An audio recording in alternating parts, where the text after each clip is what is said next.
guys, welcome to my channel. I am coming to you today with a video telling you about my top 5 biggest homeschool mistakes that I have made.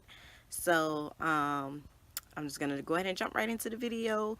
My first biggest homeschool mistake that I made when I first started homeschooling was basically feeling like I had to explain myself and the reasons that I homeschooled to everyone I came across.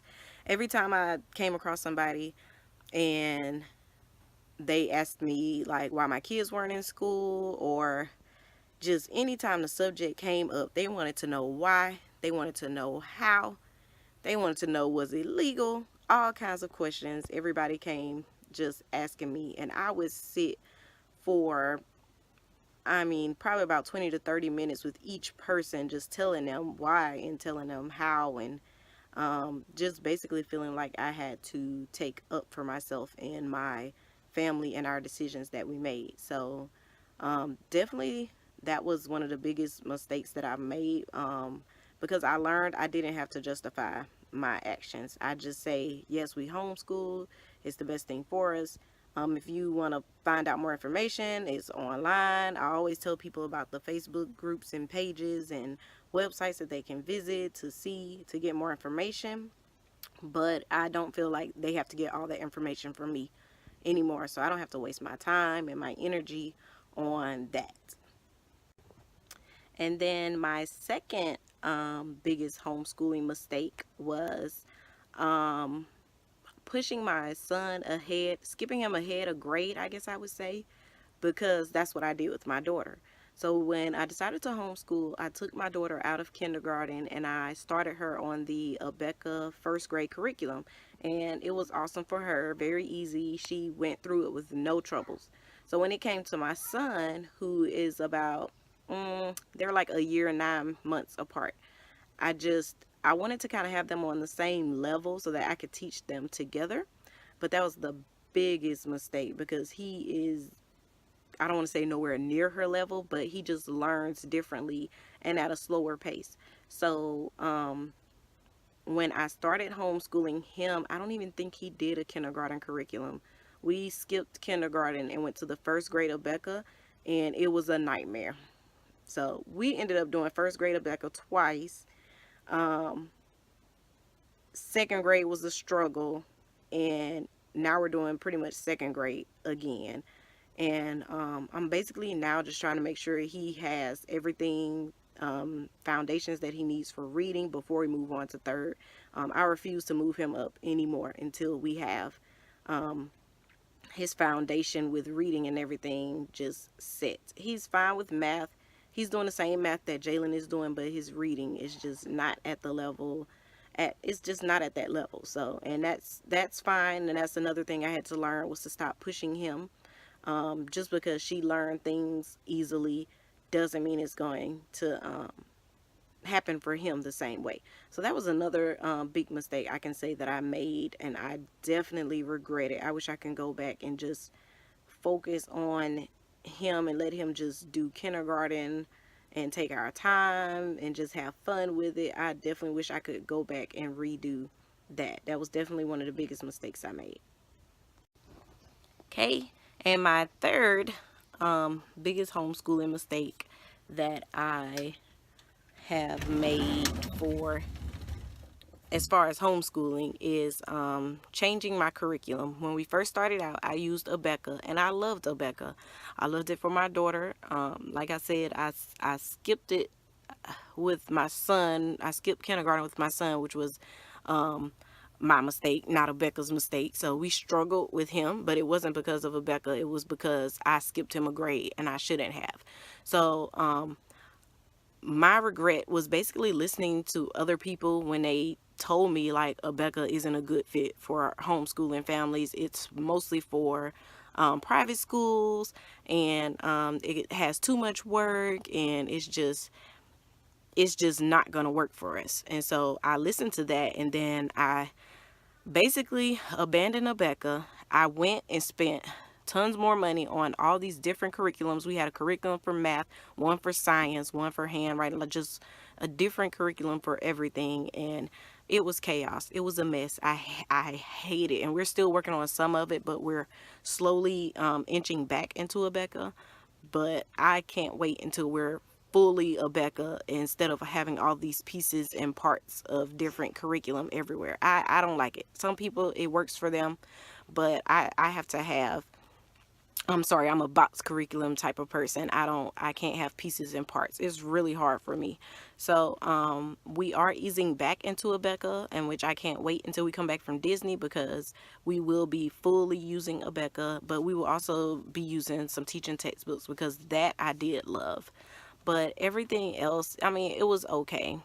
So, I'm just ready to use Abeka in the way that I know it can be used.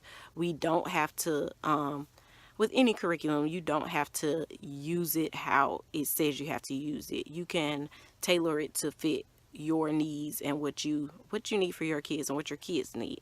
And also, I've learned with Abeka, with science and history is where I hear the most complaints. You can liven up. You don't have to just sit there and read every single time. You can add projects to it.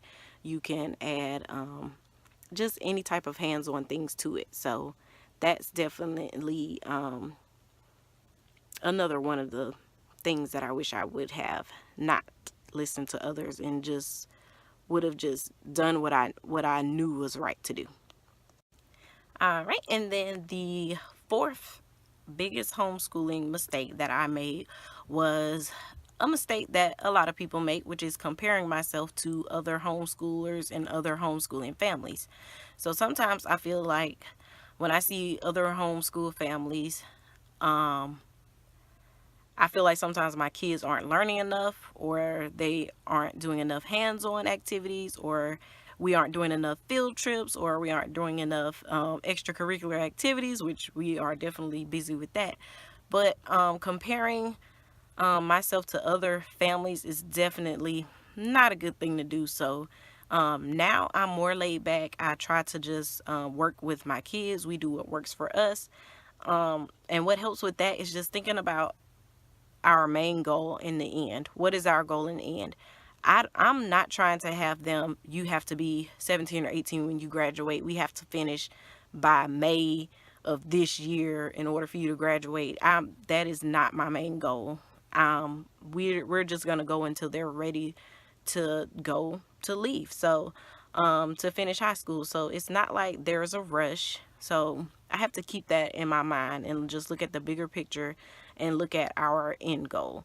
Our end goal and someone else's end goal might be different.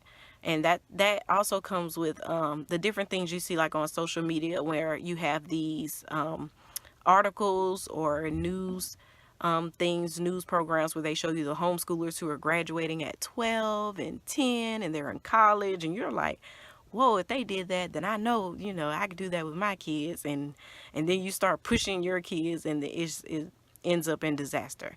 So while that's great for that family, and I know there's one family that all of their kids are like in college by 12. Well, what works for one family might not work for the next. So I definitely learned not to compare myself and my children to other people, because we are who we are, and we're going to take our time and make sure that when they do leave the nest, that they're going to have everything they need. They're going to know everything that I pretty much want them to learn. So that definitely was a huge homeschooling mistake that I'm definitely glad to say that I'm not making anymore. And the last biggest homeschooling mistake that I have made in my homeschooling journey is basically just trying to be perfect and not trying to make my kids perfect, and not giving myself grace at times. I have I homeschool in my three children, and then I also have a home daycare with four or five other children. And so days are full, days are hectic. I am tired at the end of the day. And sometimes, like, If you look in some of my videos, you'll see my house is a mess, and sometimes I feel horrible about that. You know, like when other people do their videos, their house is all clean, and but if I wait to clean my house to do my videos, then I probably wouldn't even do videos, because my house is hardly ever clean. It's not filthy, but it's not spick and span either. So I have to learn how to give myself grace and my children grace without putting too much pressure on ourselves. So that is, I heard sniffles. And so those are the 5 biggest homeschool mistakes that I have made. If you like this video, subscribe to our channel, and we hope to see you guys later. Bye.